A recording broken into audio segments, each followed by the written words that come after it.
Hi masters, hi friends. ముందుగా అందరికీ నా యొక్క హృదయపూర్వక నమస్కారాలు తెలియజేస్తున్నాను. స్వాధ్యాయం బుక్ రీడింగ్లో భాగంగా యోగులతో నా ఆత్మకథ పుష్పప్రకాష్ అత్యం గారిచే రాయబడిన బుక్ నుంచి మనం జ్ఞానాన్ని తీసుకుంటున్నాం కదా. సో మరి ఈరోజు సెక్షన్ కంటిన్యూ చేసుకునే ముందు చక్కగా ధ్యానంలో ఉంటూ జ్ఞానాన్ని స్వీకరించవలసిందిగా మనస్ఫూర్తిగా అందరినీ కోరుకుంటున్నాను. ఒక రోజులో 30 నిమిషాలు మన కోసం మనం కేటాయించుకుందాం. My dear masters and my dear friends,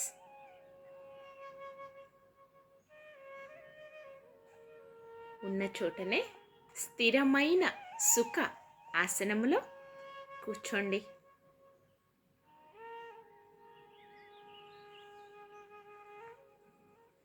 వేళ్ళల్లోకి వేళ్ళు పెట్టుకోండి.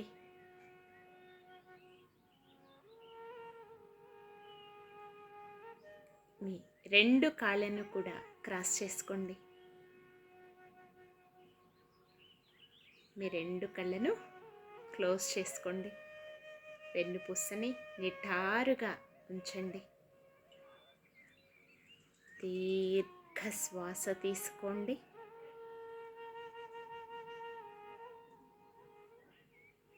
నిదానంగా శ్వాసని బయటికి వదిలివేయండి.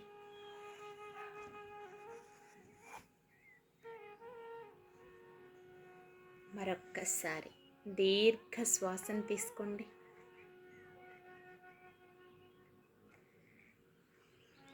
నిదానంగా శ్వాసని బయటికి వదిలివేయండి.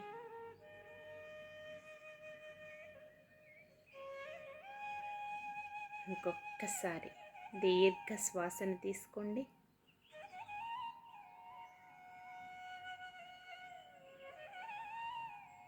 నిదానంగా శ్వాసని బయటికి వదిలివేయండి.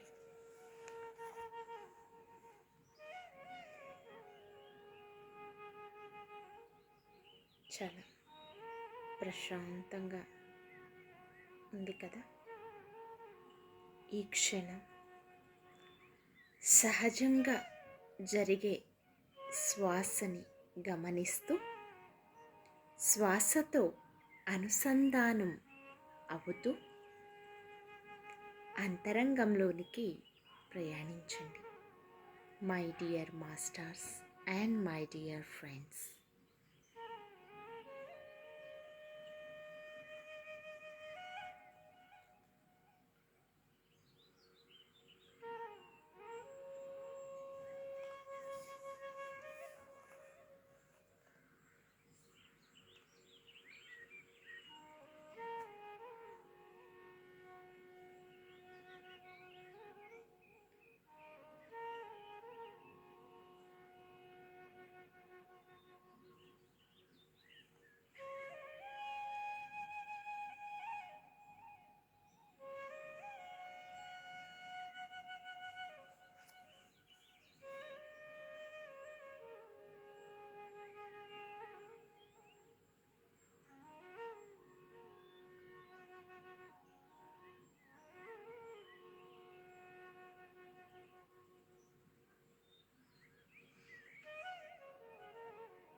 My dear masters and my dear friends, ఎవరు కూడా ధ్యాన స్థితి నుండి బయటికి రాకండి. చక్కగా ధ్యానంలో ఉంటూ ఈ జ్ఞానాన్ని తీసుకోవాల్సిందిగా కోరుకుంటున్నాను. సృష్టి థర్డ్ ఐ అనుభవం. ధ్యానంలో నా ముందు వెండి జిలుగుల కాంతి కనిపించింది. ఎవరు మీరు అన్నాను. నువ్వు రూపం చూస్తే తప్ప గుర్తుపట్టలేవా అని నన్ను మీరు సరస్వతీదేవి అంటారు. రూపమే చూడు అన్నారు. మీరు జ్ఞాన పుత్రిక కదా, మీరెందుకు మీ వెండు జిలుగులు ఒక పెద్ద రాశిలా పోస్తూ ఉన్నారు? మీలో ఉన్న ప్రాణశక్తిని పెంచుకోవటం అంటే ఇదేనా అన్నాను. జ్ఞానశక్తి వచ్చి ప్రాణశక్తిని చూపిస్తాను అంటే మార్గం ఇదే అన్నారు. మరి ఏకాంతం కావాలంటారు ఎలా? తనను తాను తెలుసుకోవటానికి ముందు ఏకాంతమే కావాలి. మెల్లగా అందరిలో ఉన్న నీలోకి నీవు పయనించాలి. నీ ప్రాణశక్తి ఇంకా ఉపయుక్తమవుతుంది. ప్రాణశక్తి పెంపొందించుకోవాలంటే శ్రద్ధ ముఖ్యం. సమూహాలలో ఉన్నప్పుడు మన ప్రాణశక్తి ఇంకా ఎక్కువగా పెంపొందించబడుతుంది. నువ్వు ఇప్పుడు ప్రత్యక్ష అనుభవాన్ని గ్రహించగలుగుతున్నావంటే నీ చైతన్య ప్రవృత్తిలో ప్రత్యేక అనుభవం పొందుతూ ఉంటావు. ప్రాణశక్తి, ఆత్మ, అంత చైతన్యాలు రెండూ కలిసి సూక్ష్మ, ప్రాణమయ, మనోమయ చైతన్య చక్రాలతో పాటు శరీరంలోని ప్రతి భాగాన్ని ప్రభావితం చేస్తూ ఉంటాయి. అందుచేత నీలో ఉన్న చక్ర కేంద్రాలు జాగృతమవుతూ ఉన్నాయి. జాగృతావస్థలో జాగ్రత్తగా గమనించు. మరి విను. నీ చుట్టూ గొప్ప శక్తి ఉందన్న సంకల్పంతో ఉండు. ఇదే నా సందేశం. లయ థర్డ్ ఐ అనుభవం. ఒకరోజు పార్వతీదేవి కనిపించగా, అమ్మా, నేను ఎప్పుడూ శ్వాసధారలోనే ఉన్నాను. మీరు నాకు కుండలిని గురించి తెలపండి అన్నాను. ఆమె తనలోని భాగాలు అన్నింటినీ ఒక సినిమాలా చూపిస్తూ చెబుతుంది. కుండలిని శక్తి సూక్ష్మ లేదా ప్రాణమయ శరీరాలలో ఉంటున్న ప్రాణశక్తి. కుండలిని అగ్ని అని తెలుసుకోవటానికి సరియైన గురువునే ఎంచుకున్నావు. ఒకసారి మీ గురువుగారు ఉన్న లోకం చూడు, నువ్వు ఉన్న లోకం చూడు. గురువు తన లోకం వలనే మీ లోకాన్ని కూడా కాంతివంతంగా చెయ్యటమే కాక మీకు జ్ఞానాన్ని తెలియచేస్తున్నారు. అలాగే నువ్వు ధ్యాన ప్రచారం ద్వారా ఇంకా ఎంతో తెలుసుకోగలుగుతున్నావు. నీ తల్లి రుణం తీర్చుకున్నావు. తండ్రి జ్ఞానం ద్వారా రుణం తీరిపోయింది. గురువు రుణం తీర్చుకునే టైం ఆసన్నమైంది అన్నారు. అప్పుడు ఇంతమంది ఎంత చెబుతున్నా నాకు తలకెక్కలేదు. పుస్తకం వ్రాస్తున్నంతసేపు ఇంతమంది ఇన్ని రకాలుగా చేయూతనిస్తున్నారు అనే హృదయంలో ఆనందం, స్పందన కలిగింది.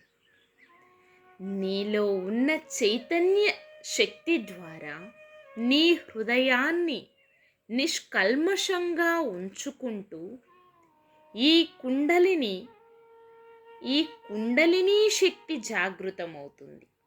మూలాధార చక్ర స్థానం నుంచి ఊర్ధ్వముఖంగా లేస్తూ స్వాదిష్టాన, అలాగే మణిపూరక, అనాహత చక్రాలను ప్రేరేపించి జాగృతం చేస్తూ కంఠం వద్ద ఉన్న విశుద్ధంలో ప్రవహిస్తున్న ప్రాణశక్తితో కలిసి మరికొంత పైకి లేచి మనోక్షేత్రంలో ఆజ్ఞాచక్రంలో మిళితమై శిరస్సు పైభాగాన అతి ఉత్తమమైన సహస్రారంలో లీనమై స్థిరత్వపు వెలుగులు విరజిమ్ముతూ ఆ సమయంలోనే మానవాత్మ ధరించి ఉన్న 7 మానవ శరీరాలు ఇంద్రధనస్సు రంగులతో మెరిసి ప్రకాశిస్తున్నాయి. నాలోంచి ఒక శరీరం వెళ్ళి అద్దం దగ్గర తన ప్రతిబింబాన్ని చూస్తూ ఉంటే ఆ సూక్ష్మ శరీరం చుట్టూ ఇంద్రధనస్సులా కనిపించింది. నన్ను నేను చూస్తూ తన్మయత్వంలో ఉండగా ఈ జ్ఞానమనే బిడ్డ నీ చేతిలోనికి రావటానికి 9 ఏళ్ళు పడుతుంది. ఆత్మ ప్రయాణంలో కుండలిని బలవంతంగా జాగృతి చెయ్యటం కూడా మంచిది కాదు. జాగ్రత్తగా నిన్ను నువ్వు గమనించుకుంటూ పో. అన్నీ మనమే అనే స్థితికి ఎదుగుతావు అంది. ఇలా రోజు ఒక మాస్టర్తో ఇన్నర్లో కలవటం, వారు చెప్పింది వినటం, నా జాగృతావస్థలో నేను ఉండటం, మనం ఇంటిలో ఉండి కూడా సాధించవచ్చు. అనుకూలమైతే బయటికి వెళ్ళవచ్చు. నాకు శారీరకంగా అడ్డుగోడలు వస్తున్నా ఆత్మపరంగా అవి ఎలా విడివడతాయో గమనిస్తూ ఉండేదాన్ని. నా పనులకు ఏ ఆటంకం లేకుండా పనులు చేసుకుంటూ ఎంత బిజీ అయినా కూడా రాత్రికి అయినా నాతో నేను ఉంటూ జ్ఞాన సమాచారాన్ని తెలుసుకుంటూ ఉండేదాన్ని. గురువుగారు చెప్పారు కదా, ధ్యానానికి టైం లేదు. 24 గంటలు నిన్ను నువ్వు గమనించే దానికి అనుకుంటే ఎలాగైనా కూర్చోవచ్చు. కానీ మనస్సు మాత్రం నిలకడగా ఉంటే చాలు. అదే ధ్యానం. పడుకునేటప్పుడు మాత్రం నాకు ప్రక్కన ఎవరు ఉన్నా ఇష్టం ఉండేది కాదు. నేను నా ఆస్ట్రల్ దేహాన్ని ఇబ్బంది పెట్టకూడదు. మరి ఒకరోజు లక్ష్మీదేవి కనిపిస్తే, మీ నుంచి నేను ఏం నేర్చుకోవాలి అని అడుగగా ఆమె 2 శక్తులు నా గజములే. నాతో ఉన్న విషయాలు సృష్టి, స్థితి అని తెలిపారు. నేను గజలక్ష్మిగా నీకు నేను ఒక విషయం తెలుపుతాను. మొహం అనేది మితంగా ఉండాలి. మోహం అనేది మితంగా ఉండాలి.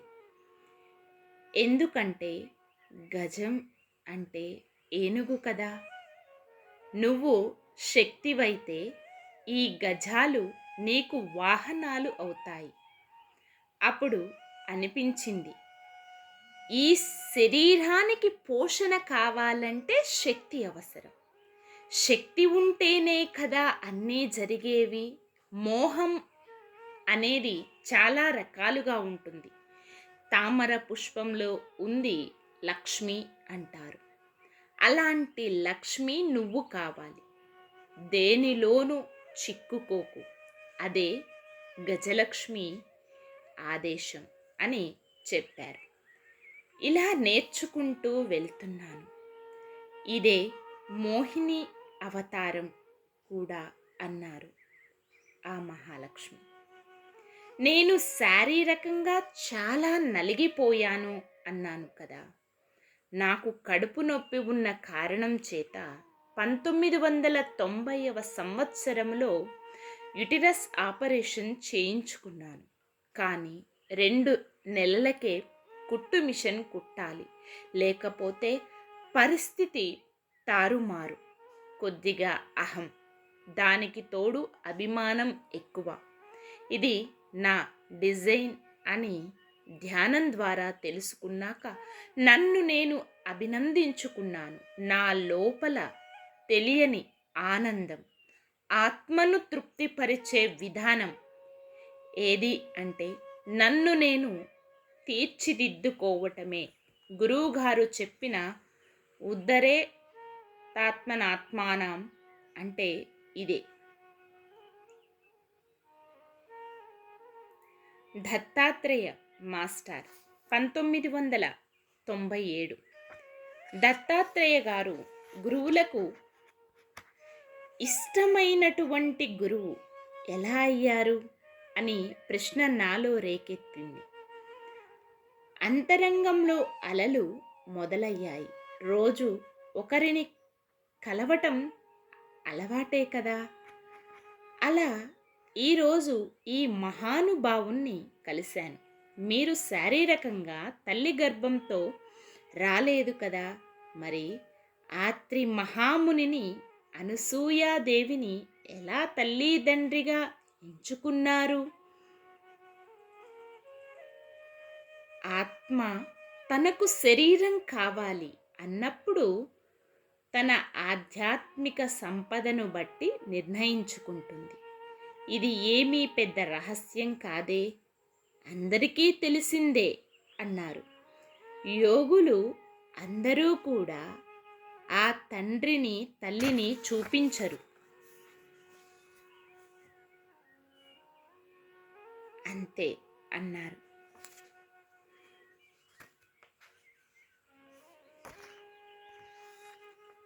మరి మీరు గురువుగా ఎంచుకున్న వారు గెలాక్సీ రహస్యాలు బట్టబయలు చేయించటానికి వచ్చారు. ఆ కాంతి భూమి మీదకు ఎలా వచ్చిందో తెలుసుకో చెబుతున్నా. కలియుగ అంతానికి మీరు అందరూ కాంతులే అని తెలియచెయ్యాలని తపన.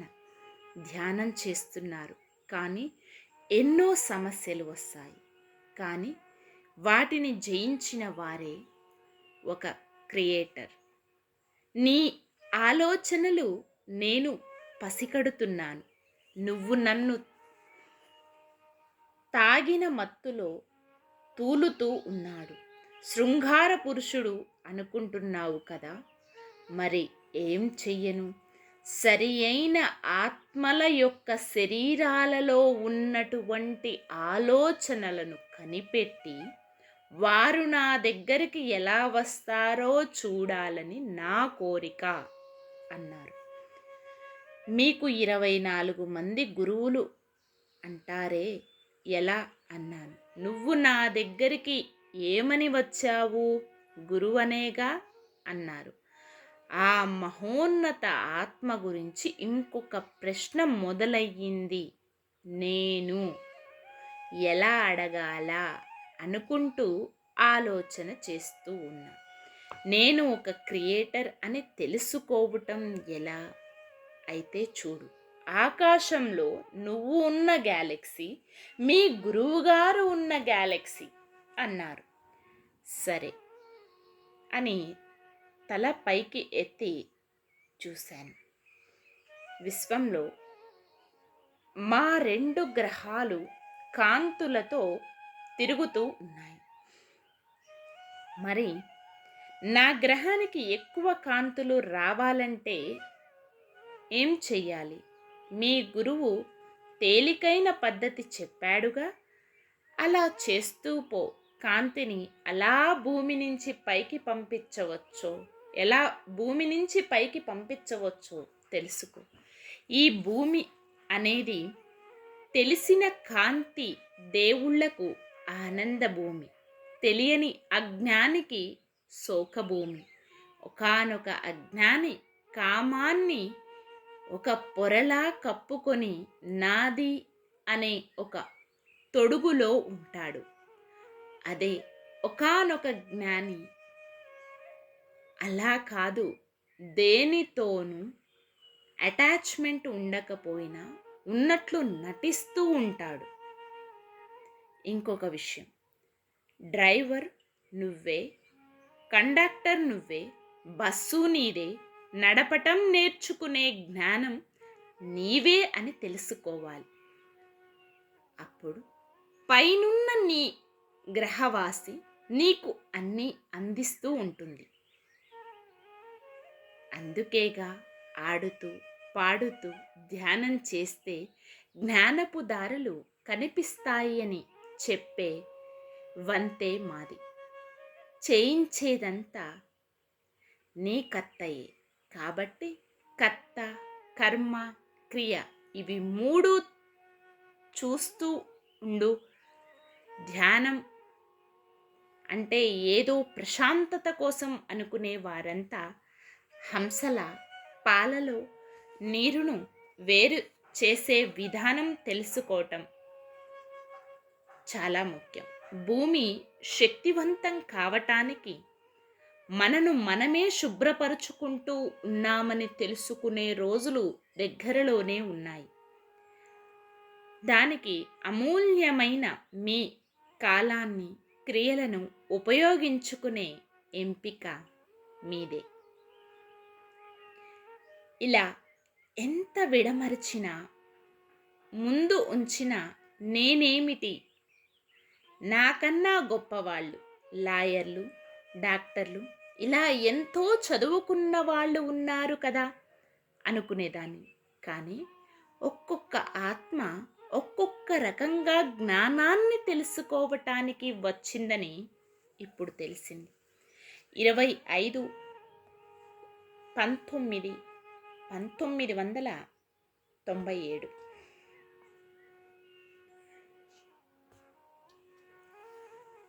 మాస్టర్స్ మన వద్దకు మనకు తెలిసిన వాళ్ళ రూపంలో వస్తూ ఉంటారు. మనం బాగా గమనిస్తే అసలైన జ్ఞానం తెలుసుకునే అవకాశాలు ఉన్నాయి. ఇక్కడ నాకు వచ్చిన ఒక అనుభవం తెలియపరుస్తున్నాను. మీరు అనుకుంటూ ఉన్నారు కదా, మేడం ఎప్పుడు సూక్ష్మ శరీరం గురించే చెబుతుందేమిటి అని. మరి దేహం సహకరించకపోవటం ఒక కారణం అయితే పాము బుద్ధి వదలలేదని చెప్పాలి. ఎప్పుడు బాడీ రిలీజ్ అయినా ఒక కుబుసంలా నా మీద ఉన్న ఒక లేయర్ని తీసి వెళ్ళేదాన్ని. ఆ రోజు అలానే బాడీ రిలీజ్ అయింది. వెంటనే ఇంకా నేను వెళ్ళాలి అనుకుంటున్నాను. అమ్మ రూపంలో ఉన్న ఆత్మ బాగా నన్ను వాయించింది. నువ్వు ఇలా వెళ్ళటమేనా? అలా కాదు, సృష్టి ఎలా జరగాలి అని ఆలోచించు, అది కావలసింది అంది. సరే, అయితే ఎలా అనుకున్నాను. అయితే ఎలా అనుకునే లోపే ఒక ముసలి పురుషుని రూపంలో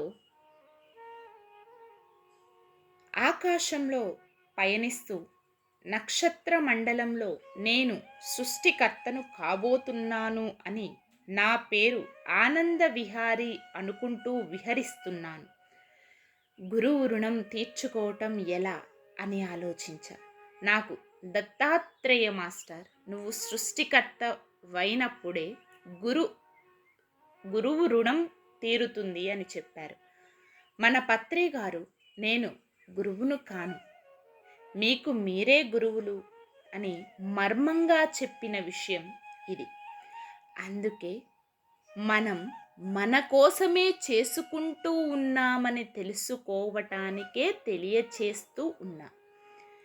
నేను ఒక క్రియేటర్ అయ్యాను. నా నుంచి ఎన్నో ఆత్మలు కూడా భూమి మీదకు 2009 జనవరి నుండి 2014 వరకు రావటం చూశాను. పూర్ణాత్మ శరీరము తీసుకునే ముందు ఎలా డిజైన్ చేసుకోవాలి, దానికి ఎంతమంది అవసరం అన్నది పనిని బట్టి నిర్ణయించబడుతుంది. అలా నేను కూడా ఎంతోమందితో కలిసి పని చేయాలో, ఎంతమందితో కలిసి పని చేయాలో అందరము వచ్చాము.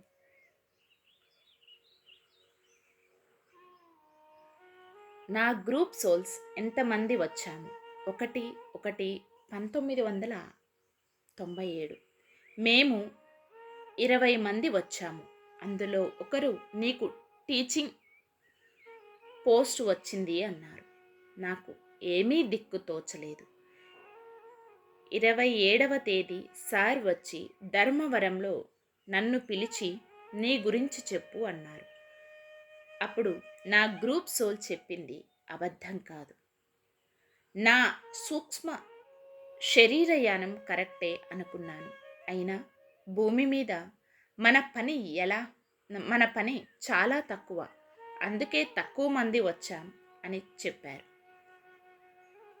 ఎరుకతో ఉండి గమనిస్తే మన గ్రూప్ని కలుస్తాం, చర్చ జరుగుతుంది.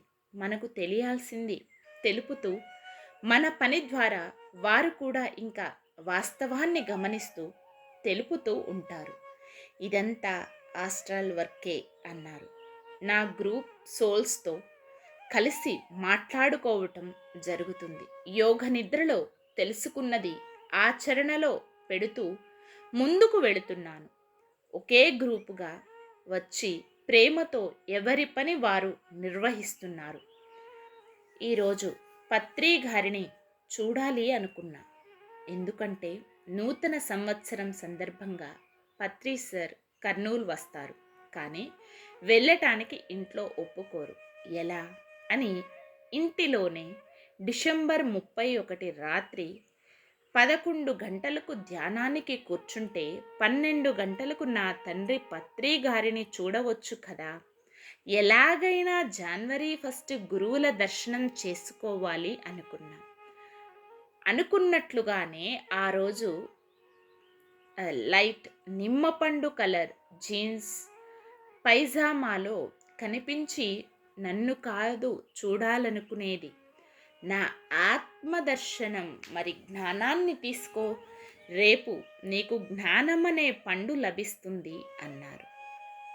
అది నిజమా కాదా అని కర్నూలుకి వెళ్ళి వచ్చిన వారితో కలిసి సార్ ఏ డ్రెస్ వేసుకున్నారు అని అడుగగా వారు లైట్ నిమ్మపండు కలర్ అనగానే నాకు చాలా సంతోషమైంది.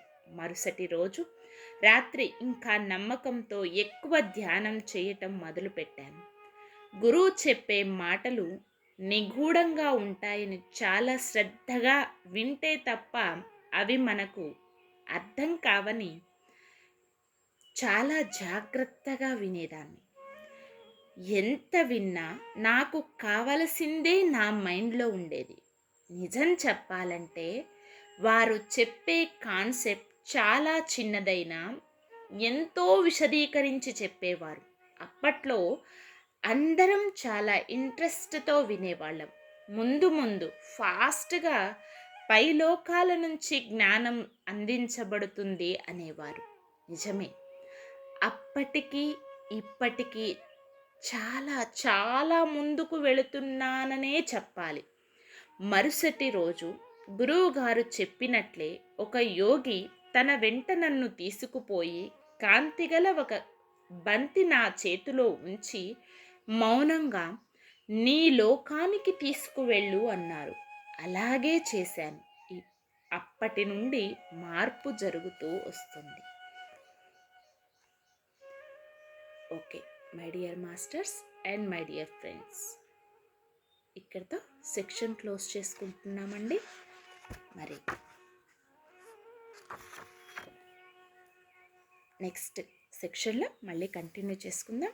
మరి సెక్షన్ క్లోజ్ చేసుకునే ముందు చక్కగా ఇప్పటివరకు చక్కటి జ్ఞానాన్ని తెలుసుకున్నాం కదా, అదంతా మనలో సంపూర్ణంగా నింపుకోవటం కోసం, ఆ ఎనర్జీస్తో మనం కనెక్ట్ అవ్వటం కోసం ఆఖరి క్షణం ధ్యానం చాలా ముఖ్యమైనది. ఎరుకతో సహజంగా జరిగేటటువంటి శ్వాసని గమనిస్తూ అంతరంగంలోనికి ప్రయాణించండి, మీతో మీరు.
Okay my dear masters and my dear friends, ధ్యానం కంటిన్యూ చేసేవాళ్ళు చేయండి. మిగిలిన వాళ్ళు నిదానంగా సహజ స్థితికి వస్తూ మీ 2 చేతులను విడతీస్తూ మీ కంటి మీద పెట్టుకోండి.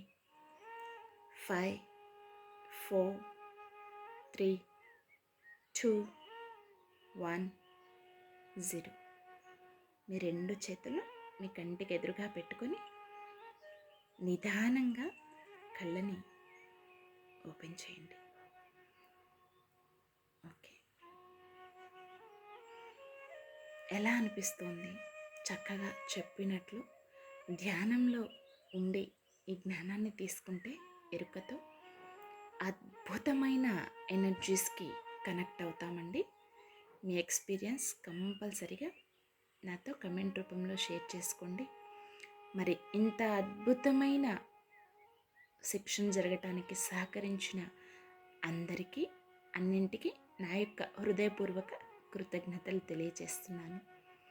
Thank you to all, love you to all. Thank you universe, love you universe.